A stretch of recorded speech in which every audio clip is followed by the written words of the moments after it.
Hello and welcome.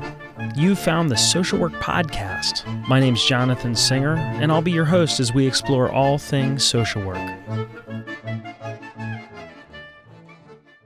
Hey there, podcast listener. Jonathan here.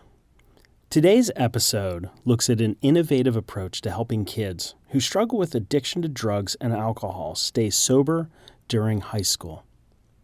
Now, when I was first practicing social work in the mid-1990s, I was taught that adolescents could use drugs and alcohol with impunity, meaning nothing bad would happen. In fact, adolescence, I was told, was the best time for kids to use drugs and alcohol. Why?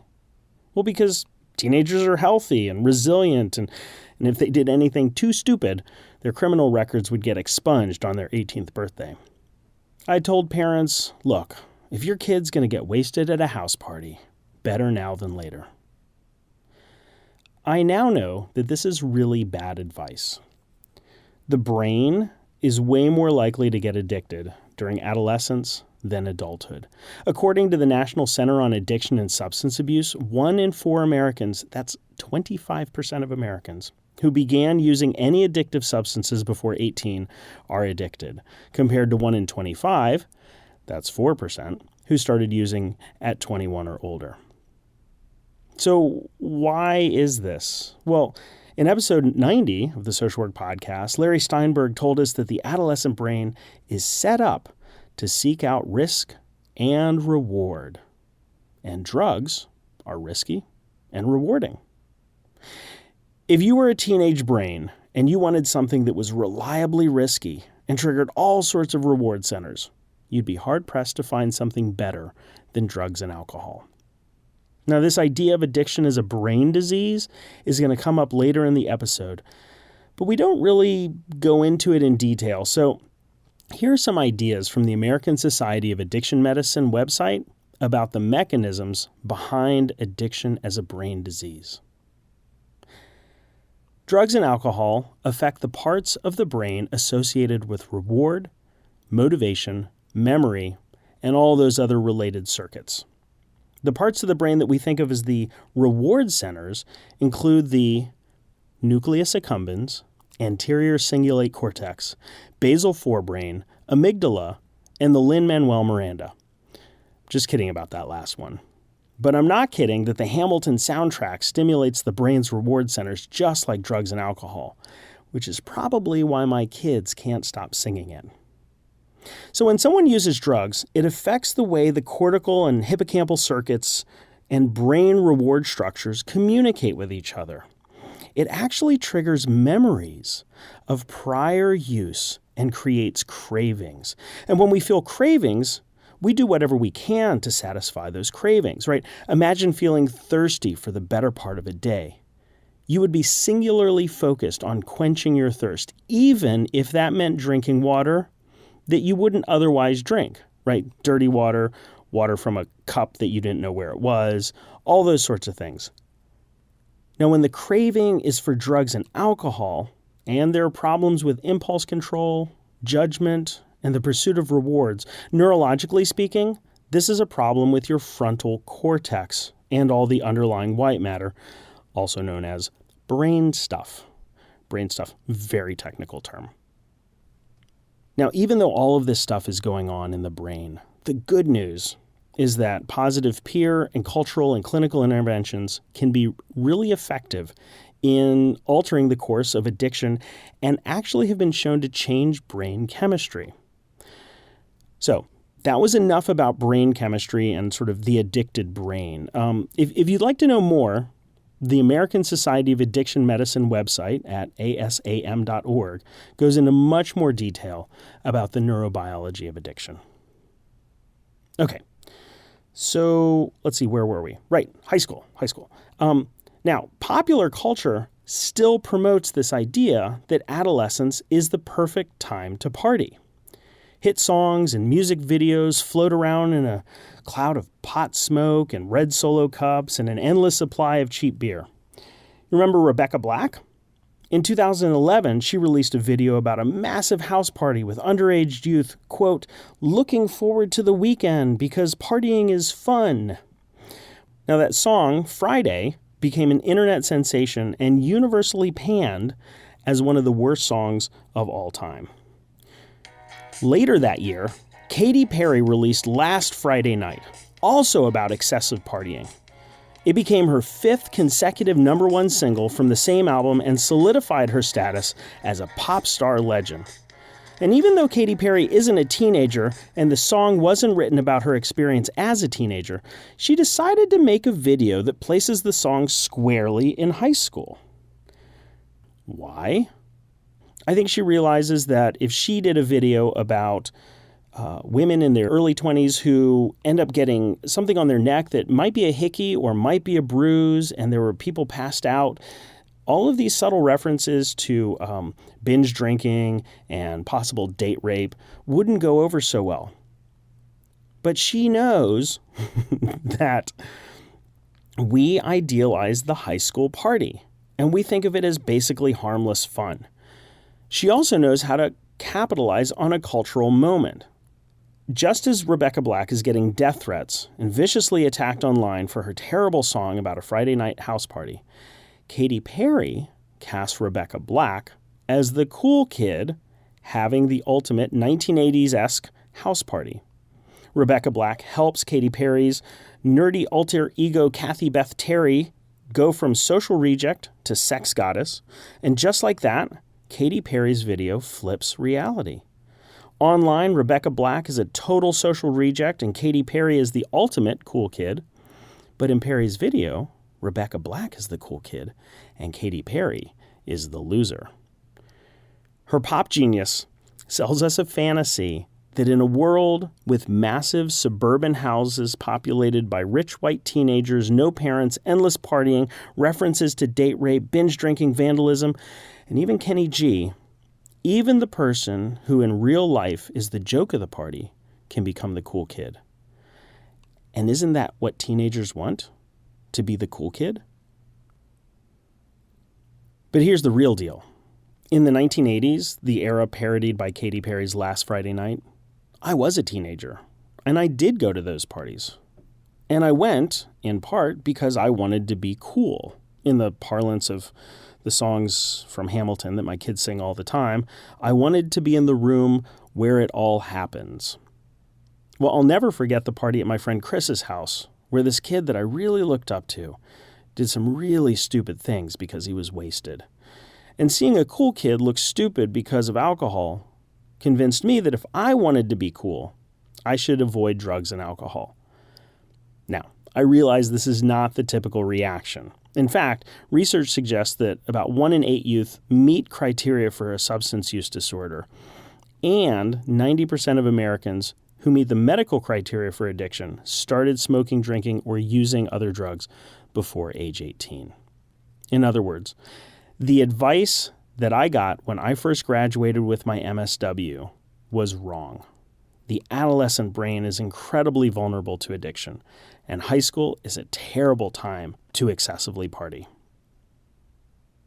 Okay, so we talked about the brain, and we talked about Katy Perry, right, which I realize is a little stretch for this, but thanks for sticking with me. But I did say that there were ways to actually change brain chemistry and help people recover from addiction. So what services are out there? Well, there's individual, family, and group therapy, and that's particularly useful if you're working with somebody who's a certified or licensed addiction counselor. There are mutual support groups such as 12-step programs, smart recovery, moderation management. There's formal and informal peer recovery supports. There are residential options, right? Inpatient hospitalization, and that can be with or without detox. There's intensive follow-up in outpatient or partial hospitalization. There's sober living homes with various levels of supervision. And recently, and this is the point of the podcast, there are sober schools like recovery high schools and collegiate recovery programs. So, in today's episode, I talk with one of the best people on the planet, Dr. Lori Holleran Steiker, distinguished professor at the University of Texas at Austin's School of Social Work. We talked about the risk factors for addiction, adolescent brain development, how to think about addiction from a biopsychosocial-spiritual perspective, why recovery or sober high schools fit an essential gap in the continuum of care for youth struggling with addiction. We ended our conversation with information about how you can bring one of these schools to your community, and with Lori making an impassioned plea to join the fight against adolescent addiction. And now, without further ado, and I bet you thought I would never get to this, on to episode 105 of the Social Work Podcast, Recovery High Schools, an interview with Dr. Lori Holleran Steiker. Lori, thanks so much for being here on the Social Work Podcast and talking with us today. Can you set the stage and tell us what it's typically like for teenagers, high schoolers, and substance use? Absolutely, Jonathan. Thanks for having me today. I want to start by saying that most adolescents can go through high school without a substance use disorder, that it's still a minority that winds up with the full-blown brain disease. That being said, the average age of onset has dropped till about 14, which is really, really young when you think about the span of time that it takes for an adolescent to have that full brain development. The research these days shows that that plasticity continues all the way until about the age of 25. So we've got babies using substances. And that is what usually leads to kids leaning on the substance as a coping mechanism, as a medicinal way of addressing depression or fears or insecurities in ways that kids without substances are able to move along in the developmental processes that are necessary for adolescence. So we've got some adolescents that are not being able to navigate their life experience in a way that is really tenable and amenable to a happy and comfortable life. That being said, peer pressure, it's a bit of a misnomer in the sense that nobody's tying anybody down and saying, here, use these drugs. It's a much more subtle and insidious thing in high school, so that there are what we call triggers for kids. There are the kids that are considered cool that are using. There are parties where that's the predominant activity. There are parents who are using at home and sort of setting the stage for that. So I think in a lot of ways, it's the cultural shift towards acceptance of drug use that is a problem for a kid who is predisposed because of the brain chemistry. A kid who's predisposed, when they experiment, which is, by the way, normative, they wind up with this compulsion to continue using regardless of consequences. And that's what we see in about, I'd say 1 out of 4 kids winds up with some kind of issue around drugs and alcohol or a problem with, and 1 in 10 has a full-blown substance use disorder by the time that they leave high school. So I think it's so interesting because, like you said, there are these things that the brain has to do. Yeah. In development. And then there are the things we think of in terms of typical social development, like what's my group, like who are my friends, how do I fit in, all those sorts of things. And you're saying that this idea that kids get into school and then they're just pressured to to use drugs, and that's what causes like teenage addiction. That's kind of a little bit of a myth. Absolutely. Yeah. I mean, when we look at the issue of adolescence and substance use, we always talk about the biopsychosocial-spiritual model because it's every holistic aspect of self. It's the genetic predisposition or the biochemistry related to that potential addiction. It's blackouts and tolerance and all of those biological pieces that are red flags. And then the psychological piece, the sense of self, the self-talk, and the way of whatever their affect prompts in terms of the way that they view themselves and the world. And that, of course, blends into social and how they're interacting with others, how they, whether or not they have self-efficacy. Do they feel like they'll be able to accomplish things that they set out to do? And the spiritual, I think people make the mistake of thinking that we mean religious when we say that. I usually define it by saying it's how do you make meaning in the world. It's what you believe in terms of how the world works. And when you start using substances at such a young age, it's like taking silly putty. Do you remember silly putty, where you'd put it down on a cartoon and you pick it up, and as soon as drugs are involved, you start pulling and playing with that silly putty, and the picture no longer even resembles what it did in the first place. And you don't, these kids don't even know that their thinking has changed. So it's pretty profound. Now, even the kids that wind up with a problem, Jonathan, the kids whose parents are not in denial, and they, which is pretty common, by the way, and they see that issue with their kids, and maybe it's full blown, maybe there's some serious consequences, legal or academic consequences. Even those families, when they send their kids off to treatment, the most conservative finding says that close to 70% of the kids who go off to some kind of treatment and return to their regular old high schools go back to using within the first month.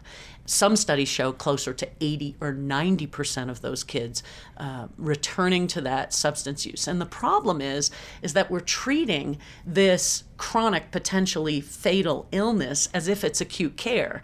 And we send kids away, we say we're going to fix them, and then they go back with all of these biopsychosocial-spiritual triggers and deeply entrenched ways of navigating the world with substances.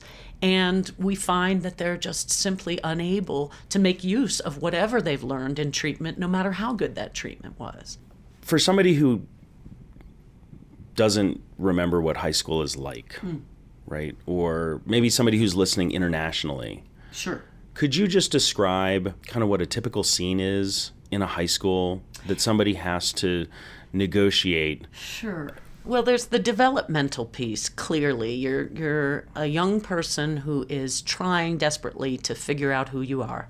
You're brand new to abstract thinking, so you've gone from concrete to suddenly having layers and layers to any decisions that you make or any perceptions of the world. You're shifting from your parent orientation to a peer orientation. So suddenly your fellow peers who are also sort of not having sea legs for a life experience are your touchstones. And you're sort of stumbling through trying to figure out who you are and how you're different from other people, because that's the main, of course, developmental task is individuation. Who am I separate from the rest of the world? Layered on top of that is a culture that is very often oriented around substances. But each culture's different. I can't quintessentially say, here's what it looks like in high school these days with drugs. Some have kids getting high in the bathroom. Others have very strict rules, and they're getting high behind the school or before they come to school. There are others that are very anti-drug and yet drowning in alcohol. There are other settings still that are all about the drugs that can't be detected in drug tests because there's a lot more awareness, and there's drug sniffing dogs in the hallways. So I can't tell you what a typical high school looks like in terms of this experience, but I can tell you that it is very rare to have a high school where it isn't at least an undercurrent, if not an incredible undertow. Even the kids that are feeling really, really confident and strong in their sense of self tell me that there is a sense of maybe I'm missing out, because it looks from the outside to be so much fun to be involved in that scene. And there are kids for which it is fun and considered recreation. Of course, illegal if it's an illicit substance, so there's always risk involved. But there are kids for whom, they can do it with impunity. There are other kids where as soon as they're in, the nightmare begins. So tell me how this recovery high school works. Well, okay, so now's the part that I'm excited about. There are solutions, and I think that it's just incredible to me the direction that we're going with youth and recovery. And we've talked for a long time about the horror stories, and the horror stories are still proliferated ad nauseum. We hear about the overdoses. We hear about the kids who are walking into schools with guns. We're hearing about all of those big dramatic nightmares. And I think it chips away at parents' sense that maybe parents and community sense that there are some real effective interventions, things that can be done. What we know to be true is that if a young person gets into the nightmare of an addiction and has even a modicum of willingness to consider some type of alternative, what we find in their desperation is that if you put them in a setting that is truly a holding environment, a wraparound service for this youth that provides for all their needs, they don't just survive this, they thrive. We think that a recovery high school, at least in Texas, we've witnessed that recovery high schools can be a hub for all of the community resources for adolescents with substance use disorders. And the reason is that usually the school itself is exactly that, with a primary mission of providing academic services with recovery support services to bolster that for the youth. Sasha McLean, who's the director at Archway Academy in Houston, would say, we're Switzerland. We're not the treatment center. We're not marketing that way. We're not the alternative peer groups that may or may not have counselors and family therapy and all of those things. We're the kids' school, the safe place where they go from 8 a.m. to 3 or 3:30. And then we can sort of assess what other support services are needed for this kid and really tie them in. So we do see it as a hub for the kids' recovery. So I love this image of a recovery high school as being like Switzerland, right? Like this safe place, this place they can go where they don't have to worry about the triggers that you were talking about, where as they're negotiating all of these normal developmental tasks, this is not a layer of complexity that's thrown onto them.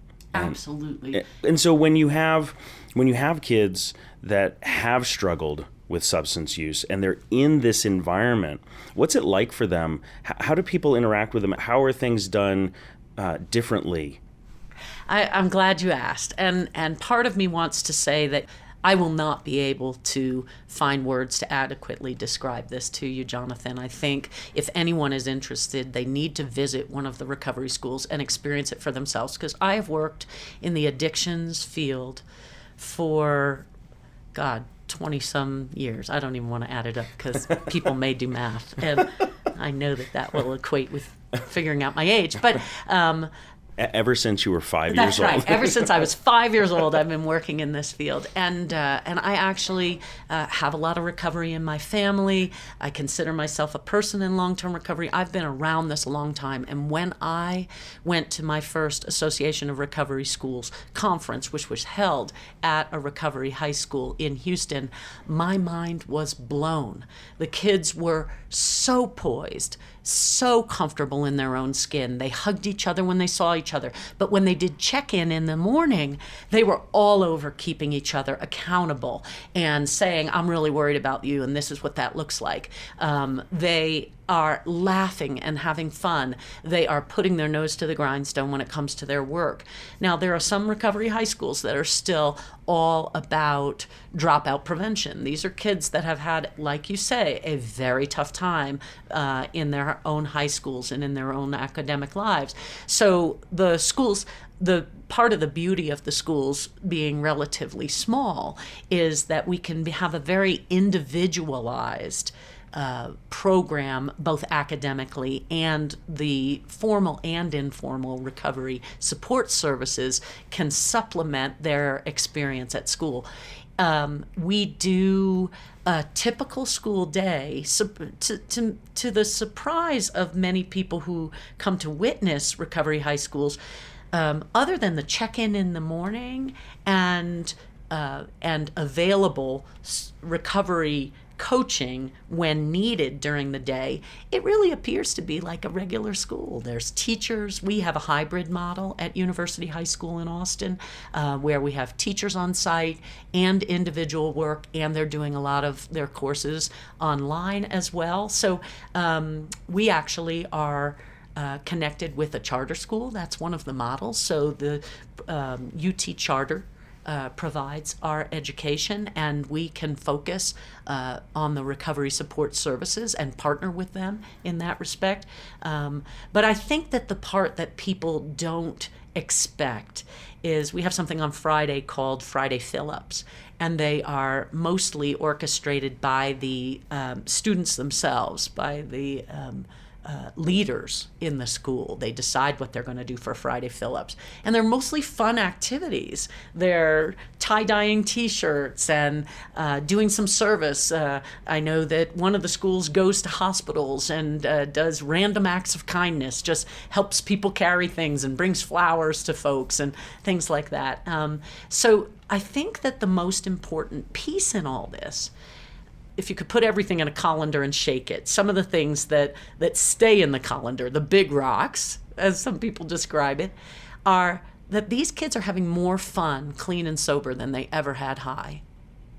The high was no longer a fun place for them. They were absolutely out of fun. And when they come here, they have peers who care about them, who know their experience. And the other big rock is that they are not being judged for who they are. There's a recognition that these are kids with strengths and talents and all kinds of potential, and also a brain disease that needs addressing for them to move on and navigate their lives in a successful way. So I think it's genius that there is a place where kids can have experiences that provide them with more pleasure than the drugs. Because, as you were mentioning before, brain plasticity and brain development, like we know that adolescent brains are wired for pleasure, right? They want experiences that will feel good. That's right. And boy, drugs feel really good, right? That's right. You know? That's and right. so if there is something that feels better than drugs, then the brain's like, well, no, let's do the thing that feels better. Yeah. And that's a beautiful way to combat the drugs. Profound. Yeah, it's profound. At what stage would you say to somebody, like there's a parent that's talking to you who's like, I'm concerned about my kid, and Right. At what point does somebody kind of qualify or would benefit from a recovery school like this? Yeah, I'm glad you asked. I mean, I do want to say, with all of the knowledge that we have about multiple pathways or roads to recovery, that there are some kids that will age out of this. There are some kids who will find that if they do yoga and mindfulness, that's plenty and that's enough for them, and others that will find their passion or their love being at a sport or a career, and that will be the thing that fills them up, that allows them to move away from substances. But for the kids who have, I think the best cut point is that which creates ongoing problems is a problem, right? And so many kids come in and saying, I didn't get in trouble every time I was high, but every time I got in trouble, I was high. And so it's the kids for whom it is such a deep catalyst for their downward spiral. Many times it's the youth that need to recognize that they need something different. We never have a kid that's like, oh, I can't wait to come to a recovery high school. That's for me. Oh my gosh, that exists. Well, can't wait to get started. There's always ambivalence involved with it. I think that it needs to be a team intervention. I think parents need to say, let's be open with this and go see what it looks like. I think that's usually enough, because like at our school, we have an executive director who goes out into the community and meets with social workers and clinicians and schools to help them understand what it is that recovery high schools do. We also have a director of recovery services who meets with families and with youth, gives them a tour, does a full assessment, and can really give an honest feedback as to whether or not this would be a useful place. Because the truth is, if that is not a kid that has an addiction, that would not be a good kid for a recovery school. We're not going to take kids just to bump numbers, because the whole thing is about having a recovery culture. And so at intake, they're not going to take a kid who's not going to be a fit for the school. So I would say that the best way to navigate that decision making is go see the school, go talk to the director or the recovery coach that works there, and feel it out. See if there's any sense that this is the next right thing. So for those listening saying, I am desperately wanting a recovery high school in my community,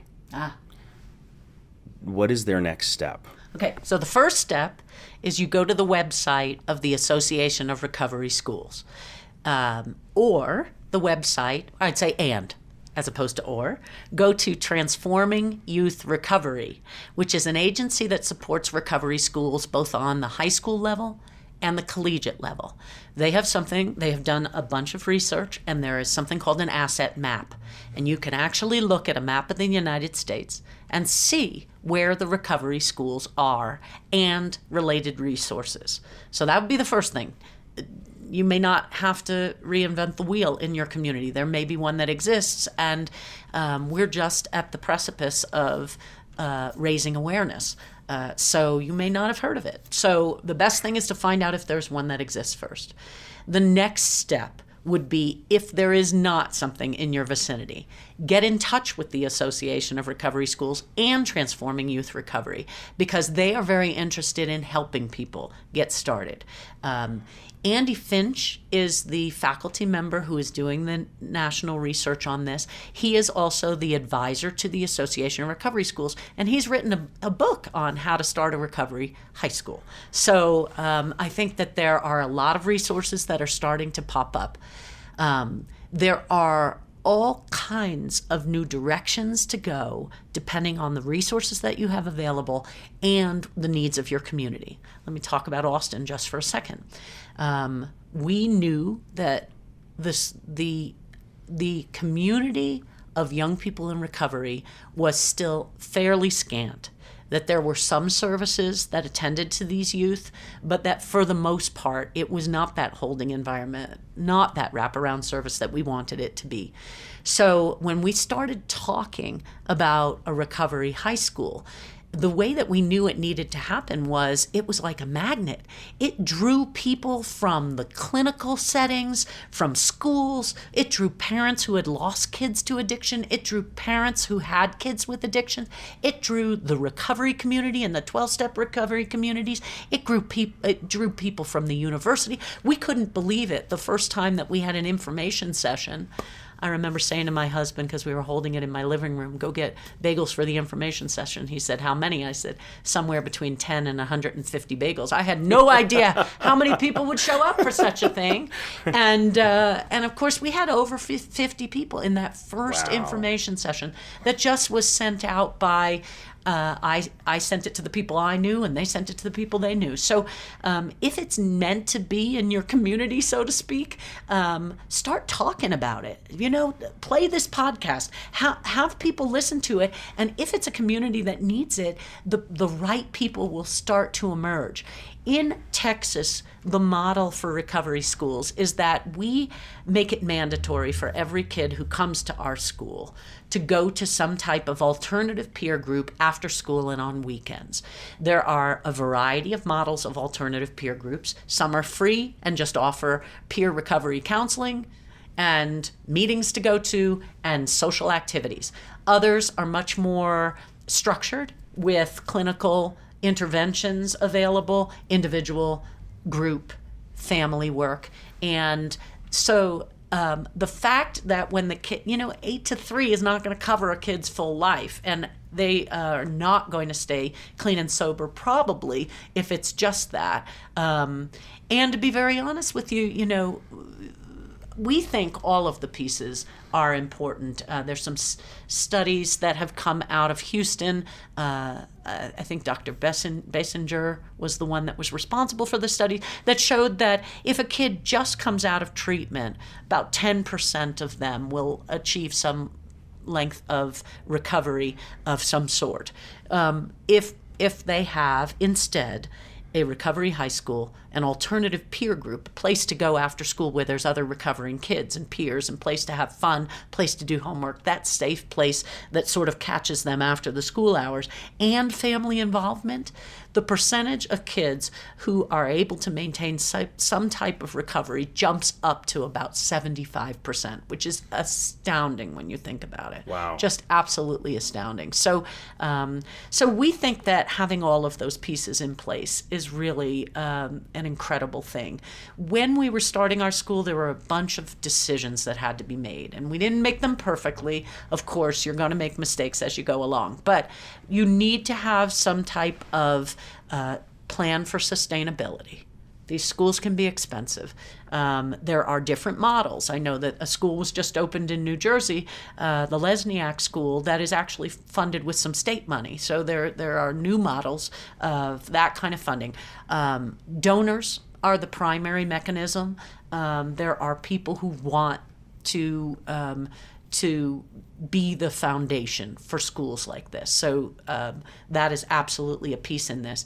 The charter school model, as I mentioned, very often is a great partnership because it'll take care of the educational component in a way that is accredited and is going to really make your kids successful.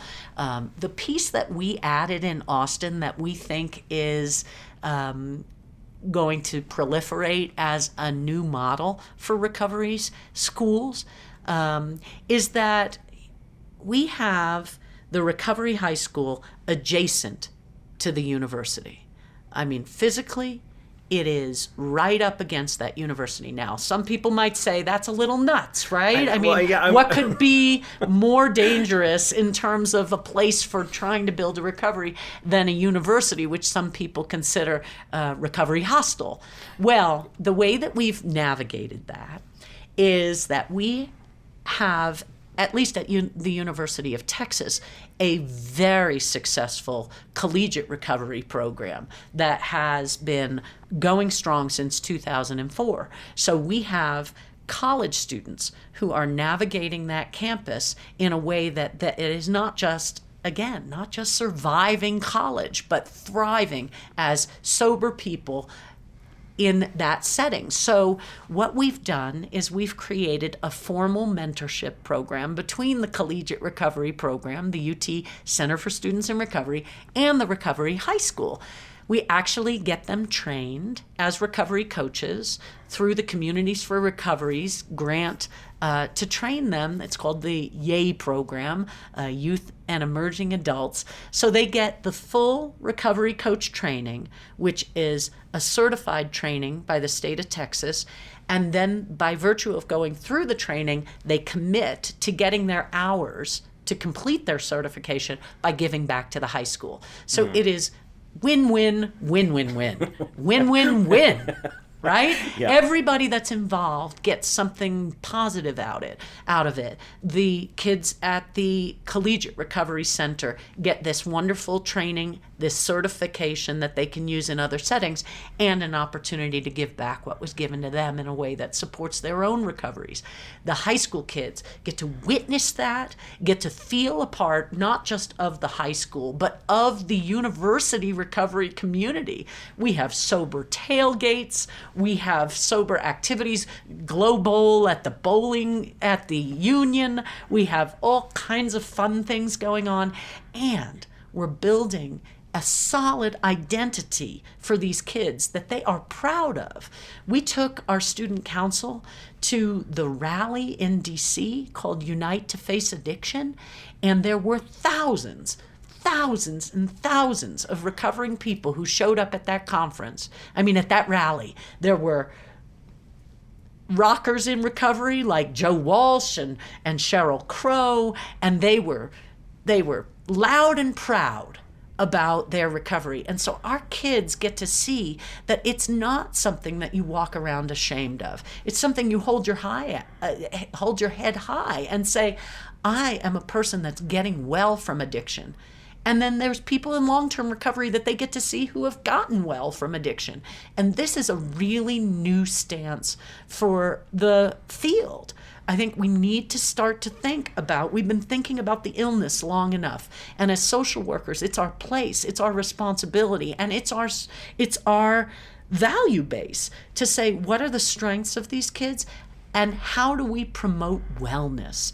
People are doing this, Jonathan. They're getting well from addiction. And so these kids even went to, the day after the rally was an advocacy day. They went to the Capitol and they sat down with our representatives and our legislators and said, these are the services we need bolstered because this is what is changing my life. It's what's saving my life.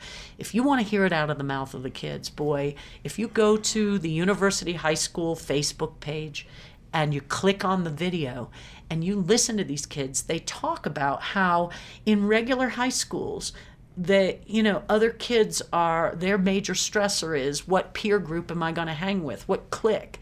They say for themselves, they were worried about whether or not they were going to survive high school. And here they are advocating for recovery in DC.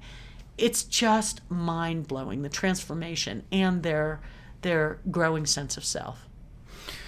This is so inspirational.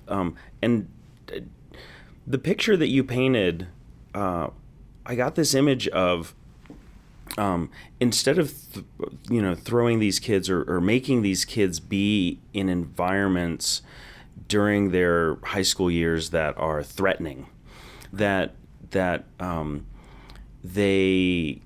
in these safe spaces where they can have the same kinds of joys and pleasures that maybe some kids can get in a high school setting, but is really something that people were getting in elementary school, like this sense of like, I want to go, I want to be with my friends, I want to experience this, I want to do projects, I want to do these sorts of things, which isn't to say that it's not developmentally appropriate, but that it actually provides a safe enough space where kids can be creative and explore and do those sorts of things. Well, you know how the drugs and alcohol tends to interrupt the developmental trajectory. And so people that get into recovery as adults a lot of times say, here I am in this 40-year-old body with a 14-year-old sense of self. And so what's nice is we get to fill in the gaps pretty early, where they get back on track so quickly that it's actually beyond back on track. They're given this new vision for their life and their self that they're able to really get their arms around.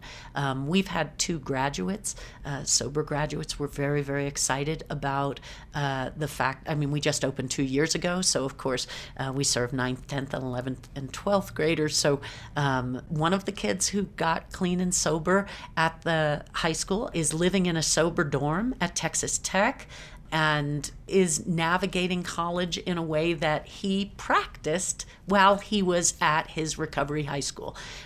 Through Transforming Youth Recovery, we know which colleges have supportive environments for our youth. So we can actually use this as part of our wayfinding, our advising of our students in terms of where that they will feel most comfortable as college students. So we are paving the way to higher education and to lives in recovery in multiple ways.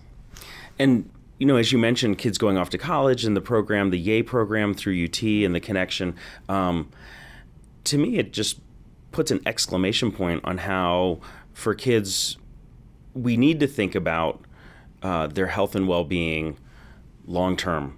Because if we think of adolescence as extending to age 25, then to say, okay, well, our responsibilities end at high school graduation misses the mark because, at least in terms of brain development and other things, they're still adolescents, right? They're not. Absolutely. And so what you're saying is that if you have a university, and you're not talking about setting up sort of sober programs in universities, but that's actually part of successful continuing recovery, because you can't set a kid up for 4 years of recovery and then say, and now go to the number one party school in the nation. Best of luck to you. Absolutely. And we really, I've been the faculty liaison to the Center for Students in Recovery, and I think that is the most natural partnership in the world, and that if we really are going to look at where strategically we'd like to build recovery high schools, this model of having them adjacent to a university is really, I think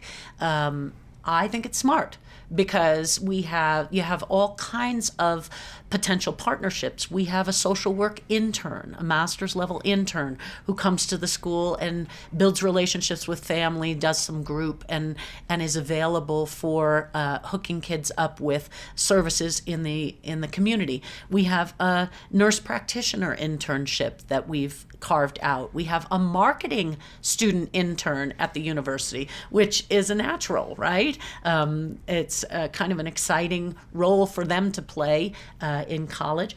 We have a connection with undergraduate studies. We have a group called the Drug and Alcohol Peer Advisors that comes and helps with tutoring and with philanthropy for the school. And we even have a connection with something called the Sanger Learning Center, which brings the same workshops to the Recovery High School that are available to college students. One called Study Smarter, Not Harder, and one that's How Not to Procrastinate. So they're getting a lot of resources that are dream resources for high schools.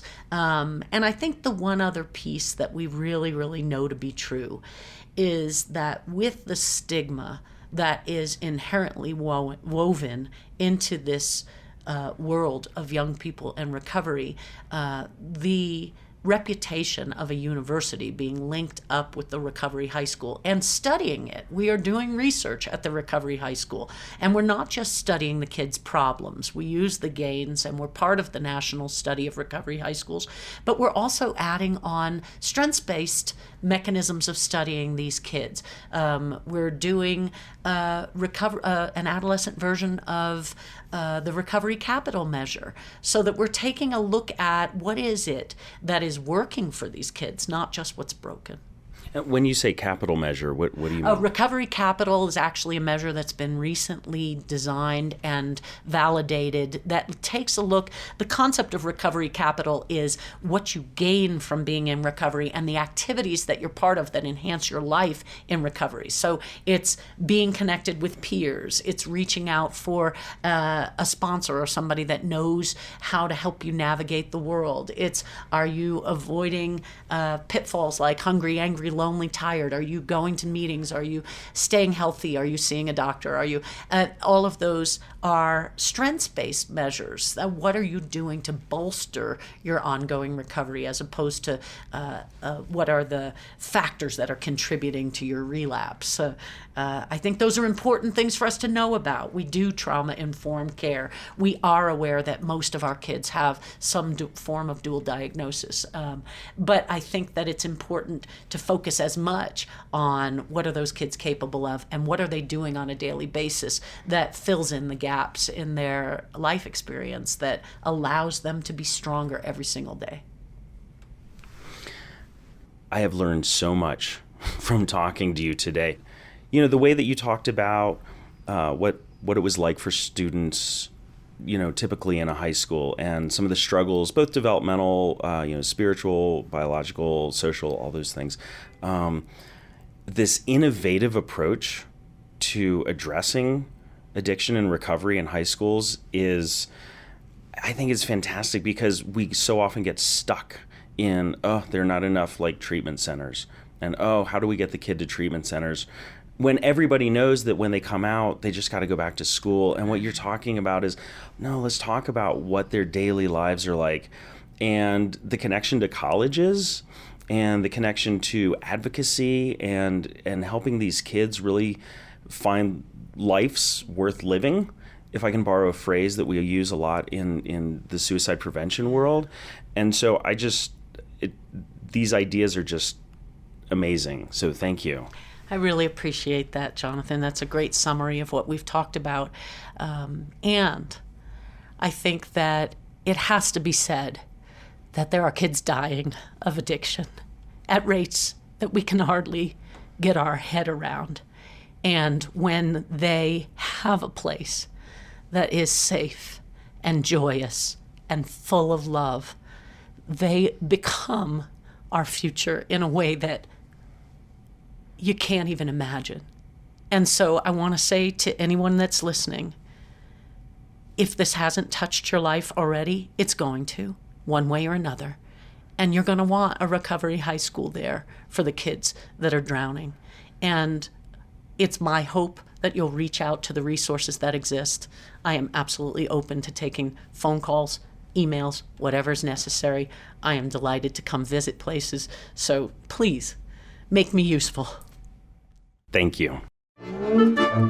I'm Jonathan Singer, and thanks for being with me today for another episode of the Social Work Podcast. If you missed an episode or have suggestions for future episodes, please visit socialworkpodcast.com. If you'd like to support the podcast, please visit our online store at cafepress.com/swpodcast. To all the social workers out there, keep up the good work. We'll see you next time at the Social Work Podcast.